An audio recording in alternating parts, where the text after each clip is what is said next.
MMA next Friday here on HDNet. 16 teams entered. 2 are left standing. Scoring sensation Antoine Young spearheads Creighton's powerful offense. But standout sophomore E.J. Singler and the Mighty Ducks of Oregon aren't about to back down. It can't get any better than this. Game time is in the air. The CBI Finals, Game 1, Oregon at Creighton, Monday at 8 p.m. Eastern, live on HDNet. Wednesday night is still movie night on HDNet, but now your favorite movies are being served up by me, Zane Lamprey, host of Drinking Made Easy. We're turning Wednesday night on HDNet into the world's biggest cocktail party. I see drunk people. Go ahead. Make my daiquiri. Toto, I have a feeling we're not going to make last call. That's Drinking Made Easy, Wednesdays on HDNet. And beginning April 27th, Svetlana kicks off Drinks in a Movie at 8 Eastern.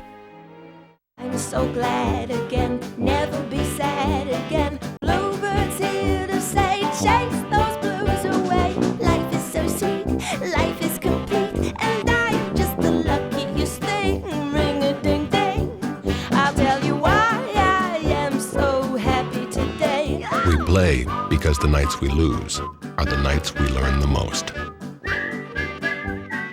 We play at fulltiltpoker.net. Come play for free.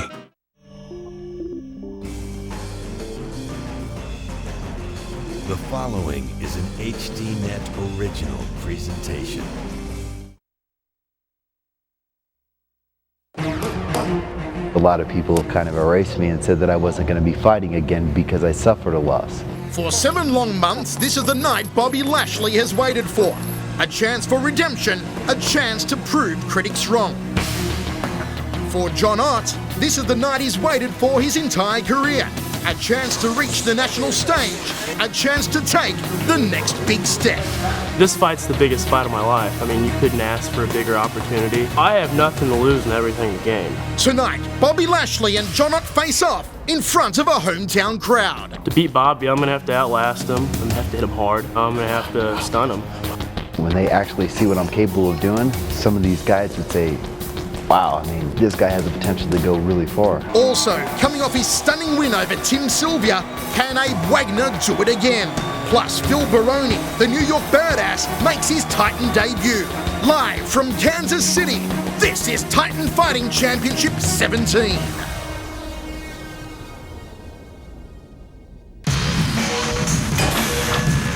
From HDNet Fights, this is Titan Fighting Championship 17, live from Memorial Hall in Kansas City. Here's Michael Schiavello. Historic Memorial Hall in Kansas City, this pioneer venue for pro wrestling in the past. Harley Races competed here, Dusty Rhodes and Ric Flair. Well, tonight it plays host to another former pro wrestling star, Bobby Lashley, looking to establish himself still as a genuine mixed martial artist. Hello everybody, I'm Michael Schiavello. Welcome to Titan Fighting Championship 17. As always, I'm joined by my verbal sparring partner, Frank Trigg. And Trigg tonight, that main event, Bobby Lashley versus John Ott. Lashley has come under scathing criticism from fans who want to know, is he the real deal in mixed martial arts or has he been exposed?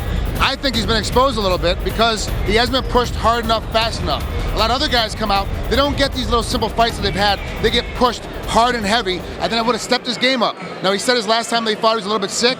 He had mono or something, and that's the reason why I didn't have the great condition that he did. I've seen a couple of fights before that. His condition wasn't great then either. Hopefully tonight, he makes a big splash to prove the world he is the real deal. He needs to do it tonight. His opponent, John Ott, brings the experience over Lashley. John Ott comes in as 8-7, a former middleweight who has gone back to his heavyweight roots as he was during his college wrestling days. No, I don't think that John Ott has really spent that much time at heavyweight where the extra 30 pounds that Lashley is carrying is going to be able for him to be able to push it around. He told us he wants to push him against the cage, hold him there for a little while, and make him tired by pushing on him.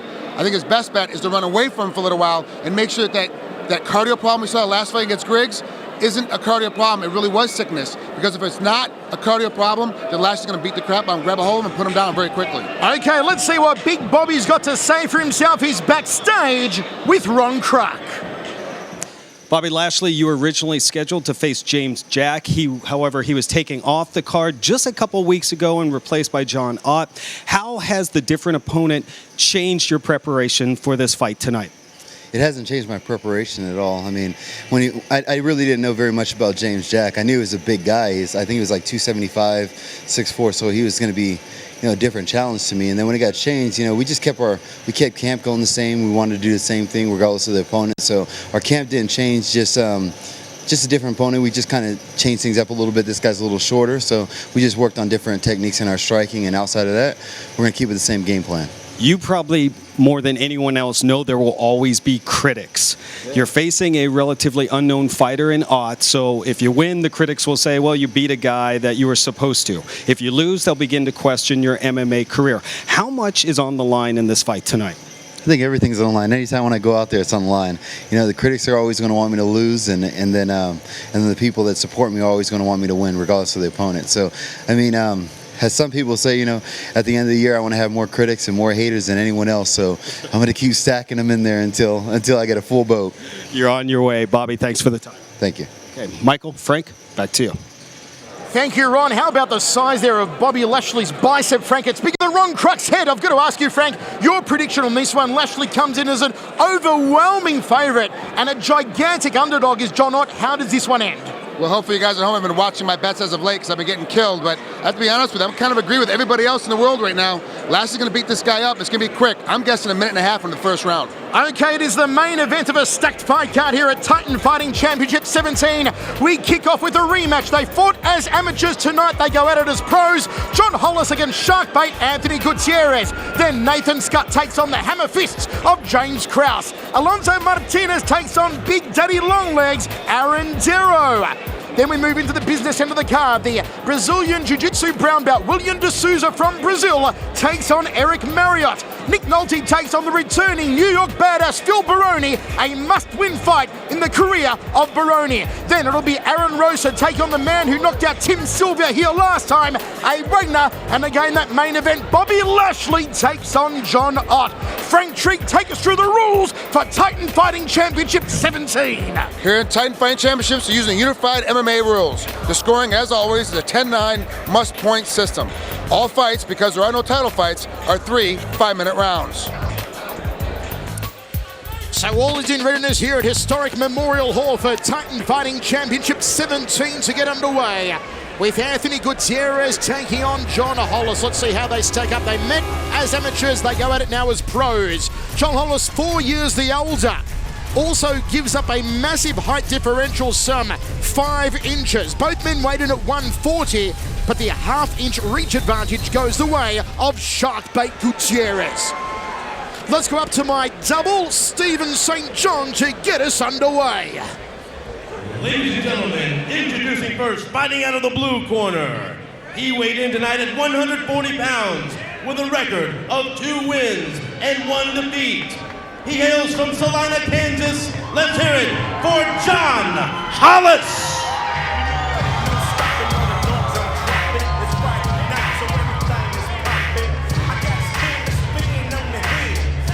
And his opponent across the cage, fighting out of the red corner. He weighed in tonight at 140 pounds. He comes in with a record of 1 win and no defeats. Hailing from Lee Summit, Missouri. Let's hear it for Anthony Sharkbait Gutierrez. Your referee is Jason Herzog.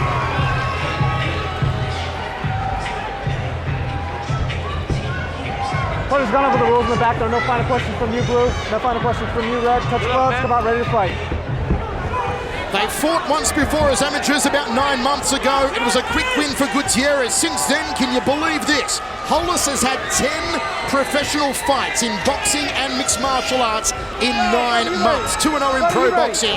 He knocked out Nick Fast in the 4th round decision, Michael Freeman, on February 19 right here at Memorial Hall. Gutierrez in the red, Hollis in the white, and they're off to an explosive start. There is no love lost between these two rivals. Good outside thigh kick there from Gutierrez. Hollis looking for a takedown, gets it. Into side control early for John Hollis. He's got a background in wrestling and, of course, boxing. Hollis, who wrestled at Salina South High, also a very good Muay Thai stylist, did some Thai training in Wichita. And also trains Muay Thai now with Marcio La Silva. Gotta watch out here. Sharkbait's got a nice tight Kimura working on it. He's reaching underneath too to pull the hand out. He let it go. Coming up high. He's got to. Gutierrez is kind of weird because he is tall and long for the weight class, 140 pounds. He is very tall for this size. A little bit inexperienced though in the last 9 months compared to Hollis. Gutierrez had a decorated amateur career, winning 5 titles in 3 different states at 135 and 145, amassing a 17-3 amateur record. He works a very good guard game, does Anthony Gutierrez. His mother in the crowd is always clutching her rosary beads and her Bible. The training tab, the team at Grindhouse, in the corner of Gutierrez, saying they know that Hollis is a good boxer, but they've been working on their Muay Thai. They said they'd try and keep it standing, but as you saw earlier on, Hollis went straight in for a takedown on Gutierrez. Gets a good position on that takedown, and as a result, the whole time he's been on top, not getting much of a ground and pound going because he's been too worried about his arms getting pulled off from underneath him, and the length of Gutierrez is so much. And look at Sharkbait. That leg is up tall. It's so hard to do anything to him because he's always looking for another submission. Rubber guard here from Anthony Gutierrez. Did spend some time before his last fight, a victory on Titan Fight 16, training with Uriah Faber in California. This time, though, it's been all out of Grindhouse, who are representing almost half the card here tonight at Memorial Hall. Big deal in Missouri is Team Grindhouse. Foot on hip here on the right leg from Anthony Gutierrez, keeping the head down of Hollis, then allowing Hollis from the top position to posture up as Hollis just breaks through and gets a little elbow off to the orbital bone. And once again, that rubber guard that he could use to set up for an omoplata, set up for a gogoplata. Both legs up nice and high now in that closed guard, Frank.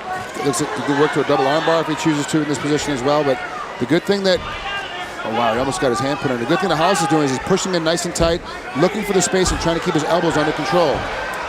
Good elbow again just to the top lip there from John Hollis. Hollis comes in as the underdog plus 215. Gutierrez the favourite minus 275. BetOnFighting.com. Thank you to Nick Kalikas. Ooh, elbow to the top of the head there from Gutierrez, trying to open up a money box. He throws up the legs again. Passes. Does Hollis. And Gutierrez looks to put him back inside the guard, Frank. Gets him all the way back in or swings him all around. Even though the Hollis is on top and doing a lot of the work, it ends up really being Sharkbait that is really scoring all the points, depending on the judging, because he's the one that's put up every single triangle position. He's the one that's gone high rubber guard. You know, really all that Hollis has done is try to defend. That high guard again, he looks to stitch up a triangle. Gutierrez, but not happening at the moment. Switches to an armbar. Good work here off his back from Anthony Gutierrez. Jeez, Hollis has got to shrink down on him, get elbows in deep, don't let him roll over. Is he going to finish Hollis again like he did as an amateur? 1 minute 25 remaining here in the first. He's got a great position to do it. He rolled the wrong way. He's got to bend his arm. He's in trouble here. Hollis tries to sit him on the back of his head, yanks the arm out. A couple of hammer fist strikes. Gutierrez with the up kick. Fantastic opening round here. And listen to this crowd rally. Here comes the boxing work of Hollis. Shoots in for a double leg, switches to a single, and almost gets a takedown. Nicely done there from Gutierrez. Went for a guillotine, Frank. The thing that flabbergasted me is that Hollis did all that. Oh, he's caught in his triangle now. Got the one arm in, one arm out. His head is, he's hovering. He's got to sit all the way up nice and tall to get his legs back. The length of Sharkbait is going to be too much for him here if he doesn't sit up tall. Look at Gutierrez working the hips here. The triangle. And good night, Irene. He's done it again. Sharkbait brings the house down at Memorial Hall.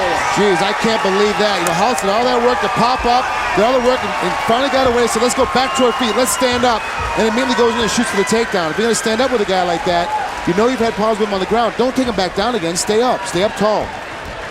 Well, they may call Gutierrez Sharkbait, but it was John Hollis who turned into chum on that occasion. Take us through it again here, Frank. Now here's the big mistake. He immediately rolls around the wrong side, bails himself out of it by sliding his elbow out. Throws a couple of punches and then walks away and goes, okay, let's go back to our feet. Smart to this point. He's very, very smart. Then he takes him down, gets caught in his position, immediately puts one hand in, one hand out, ends up in a triangle lock and has to tap because of the length. He didn't pop his head up and try to sink out of it. bad position and a stupid mistake really on Hollis's part.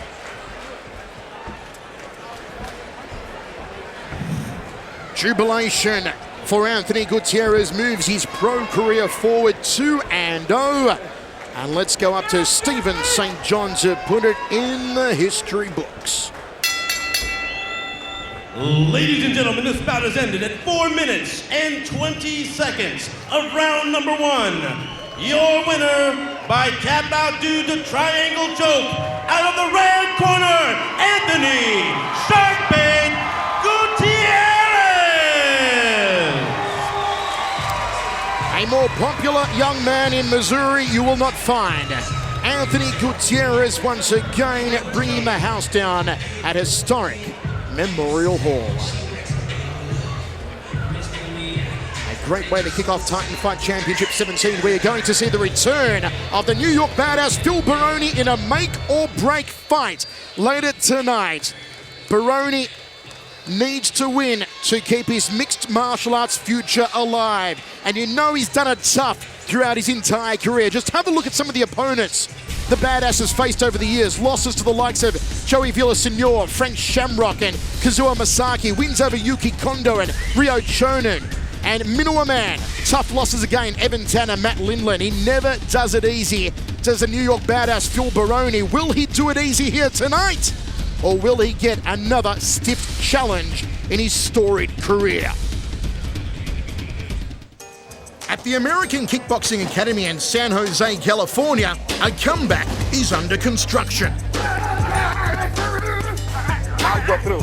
I feel even that much more. It's been 5 long years since Phil Baroni's last glory days in Pride. Success that led him to leaving his first stint with AKA to go it alone and train himself in Las Vegas. I got a little full of myself. I didn't want to listen to anybody, and I didn't want to pay management a percent of my purse, which was stupid looking back. I was too smart for my own good. But after losing 5 of his next 8 fights, Baroni knew his plan wasn't working. I just knew I needed to get back to my roots, and I figured out I wasn't smart enough to run my own camp. I needed coaching. I needed people to tell me what to do. I needed people to hold me accountable. Yeah. Now I'm here centered. Bam, you're right there. So he literally moved back to AKA, living in a small bedroom right upstairs from the gym. I felt I had to go back to how I was, hungry. I think I lost that hunger and had to go back to the bare minimum, and just be a fighter again. Living here and doing what I'm doing here, I could just be focused on one thing, and that's winning the fight. While no one has questioned Baroni's physical game, many have criticized his mental game. That's why Javier Mendez has stressed the importance of being a smart fighter in addition to being a tough fighter. Phil used to come in here and take a lot of shots just because he could. Finally, he got the message that he doesn't have to prove how tough he is to get hit. Not getting hit proves you're tougher, so he got that going forward, and now he's actually at that stage where he's really starting to understand the fighting art. Experience is the edge. Not be so predictable and fight smart. I would just fight with reckless abandon. Now I realize what I need to do. From here on out, experience will be a factor, and it's a good advantage that I have. Just step, boom, there we go. And with that experience, Baroni hopes to take a page out of his favorite movie, Cinderella Man. I plan on resurrecting my career just like that. I feel great, I feel rejuvenated, I just have that fire back. I still believe in myself, and I know I can do what it takes to be a contender again. A lot of people have written me off, and I'm just gonna have to prove them wrong.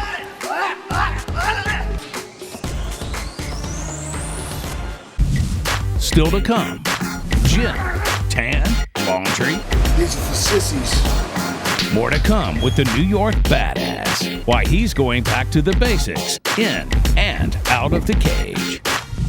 But first, Aaron Darrow pulled off a shocker last time against Rich Clemente. Tonight, he's upped the ante against Alonzo Martinez. Plus, we'll check in with the man fighting Bobby Lashley in tonight's main event, heavyweight John Ott. Titan Fighting Championship 17 on HDNet will be back in a moment. And this is where the magic happens. Inside MMA is being brought to you in part by FullTiltPoker.net. Learn, chat, and play with the pros. This is your city. The empire you built from nothing but cards and courage. It took you all night. But the night's not over. And empires don't last forever. We play to protect what we've built. We play at FullTiltPoker.net. Come play for free. One of the most feared men in MMA goes head-to-head with the voice of HDNet Fights. The Voice versus Vanderlei Silva. Next on HDNet. Hi, I'm Roy Big Country Nelson, and you're watching HDNet, the home for MMA. Head overseas for an MMA tournament like no other. United Glory World Series Round 2 Survival. The search for the world's best welterweight continues, but only one will stand as champion. You want to live to see another day, but you have to win to see that other day. All on the channel with more MMA events than any other network. HDNet Fights, United Glory World Series Round 2 Survival. Next Friday on HDNet, your home for MMA. 16 teams entered. 2 are left standing. Scoring sensation Antoine Young spearheads Creighton's powerful offense. But standout sophomore E.J. Singler and the Mighty Ducks of Oregon aren't about to back down. It can't get any better than this. Game time is in the air. The CBI Finals, Game 1, Oregon and Creighton, Monday at 8 p.m. Eastern, live on HDNet. Live from Memorial Hall in Kansas City, this is Titan Fighting Championship 17, presented by HDNet Fights. Historic Memorial Hall in Kansas City is certainly alive and happening for Titan Fighting Championship 17. A huge stacked card here tonight. Bobby Lashley on our main event, Abe Wagner and Phil Baroni. And Bobby Lashley's opponent, the man who says he's got nothing to lose, is 8-7 John Ott. And let's go backstage now where Ron Kruk is live with John Ott. Thanks, Michael. John Ott, you replaced James Jacks only a couple of weeks ago. What was your initial reaction when Joe Kelly and Titan came to you and offered you the fight against former WWE superstar Bobby Lashley? My initial reaction was like the WWE guy, really? What does he weigh? You know, and it's like 245, 250. And I was like, heck yeah, you know, that's an opportunity you can't pass down, and it just takes your career that much farther.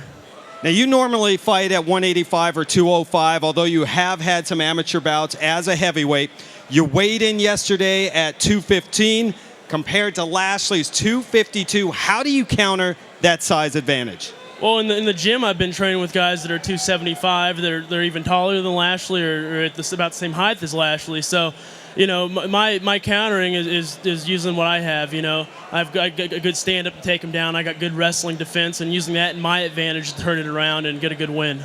You come in as a 1,000-to-1 underdog. Do you like that role? Oh, yeah. You can't beat that. You know, I look at that, and I'm like, wow. I mean, I wish that I could, you know, play in that, but I can't. But that's a cool place to be, I guess. Very good. John, thank you so much for the time. Thank you. Okay, Michael, back to you. Thank you very much, Ron and John Ott. Good luck to you. Let's go up to Stephen St. John to get our next fight underway. Now walking to the cage, fighting out of the blue corner, Nathan Schut.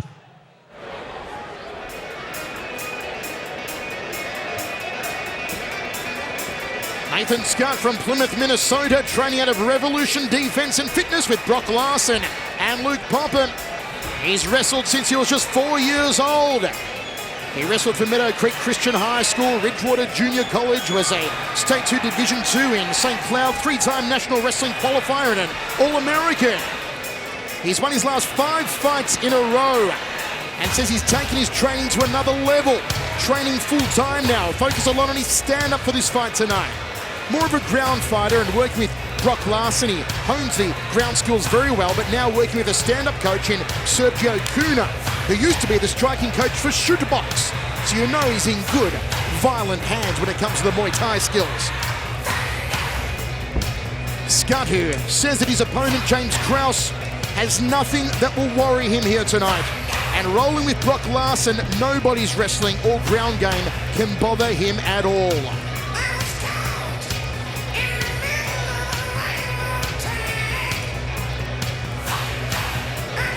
The man from Minnesota certainly looking very relaxed here. The crowd tonight will be heavily behind James Krause.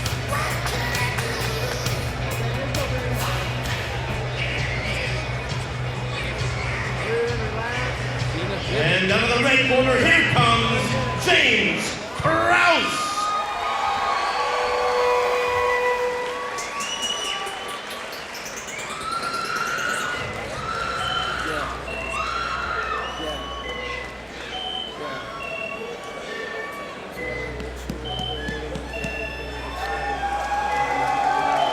James Krause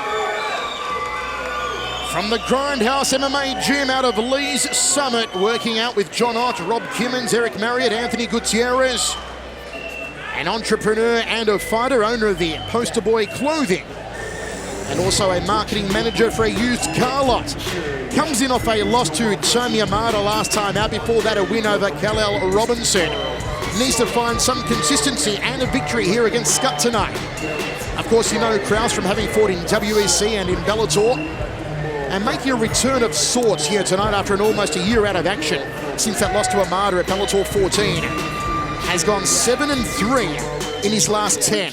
Here's how they stack up. Schut is 4 years the elder, but gives up a lot of height, 5'8" versus 6'2". Slight weight advantage goes the way of Nathan Schut, and a 1-inch reach advantage to James Krause.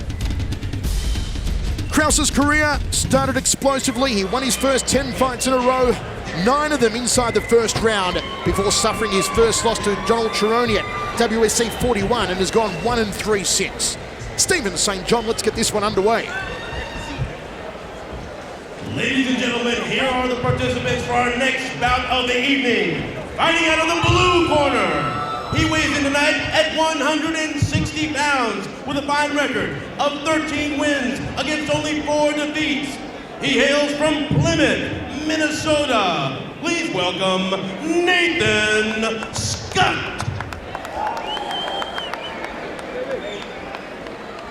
And his opponent standing across the cage, fighting out of the red corner.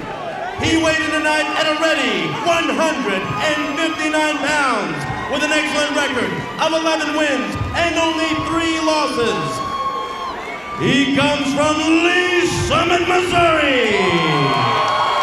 Put your hands together for the James Krause. Once again, your referee is Jason Herzog. Fighter gone over the rules in the back. There are no final questions from you, blue. No final questions from you, red. Touch gloves. Come out ready to fight. Final instructions from Jason Herzog. Krause comes in as the favorite, minus 245. Schut comes in at plus 195. We are set for 3 rounds of action at Titan Fighting Championship 17 live on HDNet. Michael Chavello French with you. Krause in the yellow and black. Can he use his reach here against the shorter Schut? Not only his reach, but he also has to back up the entire time. At some point, Schut's just going to jump in on him and grab a hold of him. If it goes to ground, look for the specialties of Krause, the triangle, the guillotine. Always likes to put on a good show for fans, James Krause. Says he'd rather lose an exciting fight than win a boring play. And there's a huge, big tip-off! High right round! This one's going to be over! It's good night, freaking Irene! Oh my gosh. Michael, he wasn't in position to throw that leg kick. He was not in any spot to catch the head. He was completely out of position with his legs and his body. I was just getting ready to comment. He was lowering his level and shortening his arms up on his punching, and right when I was about to speak, he throws that leg right to the head. The man who owns Poster Boy Clothing has just made himself the poster boy of Titan Fighting Championships. What an amazing position. He didn't have to set anything up. He saw the hole right in his guard. He knew that Schut had his hands down just enough to throw it right to his temple, and that's where he laid it in. A high right round.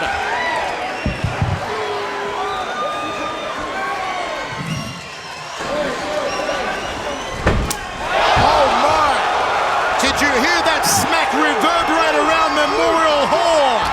That wasn't, it looks like, or it sounds like it's the top of his foot that hits him. That's not. That's his shin making that sound as it smacks up against his chin. It is the same sort of technique that Badahari used against Fujimoto in Hawaii in 2007 to first be crowned the K1 heavyweight champion. I got flashbacks of Badahari just watching that kick frame. That's an amazing kick, and to be able to do it without setting up, without using any jabs or any punching, just circling, putting his body in position and be able to throw that leg kick unannounced to catch him right in the head.